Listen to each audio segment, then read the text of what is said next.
It all starts from very basic beginner equipment where there is a lot of joy in learning.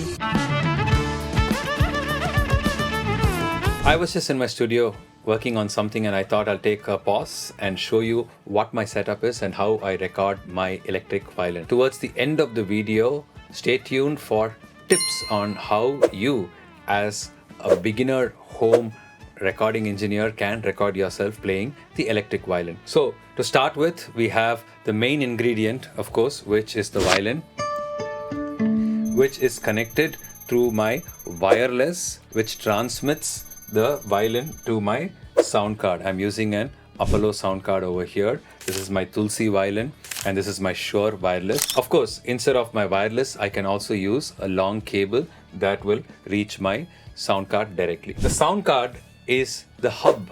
It's as important for a studio as the CPU is for a computer because it talks with the CPU.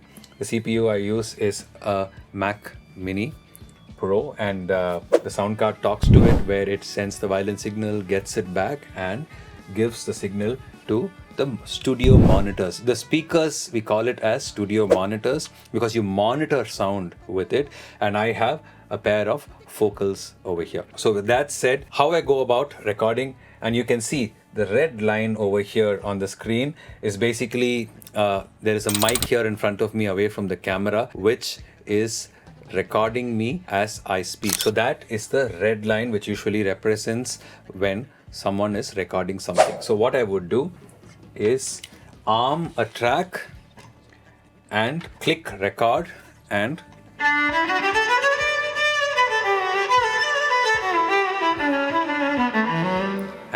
play and record away. If you are a beginner home recording engineer, you want to start and you want to learn how it is that you record yourself, is the first step that you need to do is to get a digital audio workstation, and you can get some free ones like Reaper. FL Studio is a very popular one.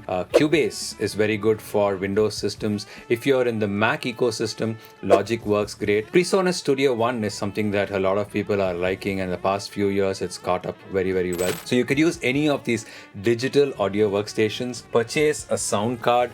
You have a lot of entry ones like Behringer, Focusrite, Evo. Pick out whatever basic model that is enough for you. You will have one input, you'll have two inputs. You can pick one or two depending on what your need is, and you can get started. To start with, just normal computer speakers is good enough. And now you can just figure out a little bit about the digital audio workstation, the DAW. Go to YouTube, check out some tutorials, get started with recording and try and play around with adding effects such as reverb, delay or double tracking violins, and just basically have fun with it. That's how I started many years ago, and now I'm here where I have a lot of advanced equipment, but it all starts from very basic beginner equipment where there is a lot of joy in learning, joy in recording yourself and listening back to it again. So let me get back to my recording and I'll see you all in the next video.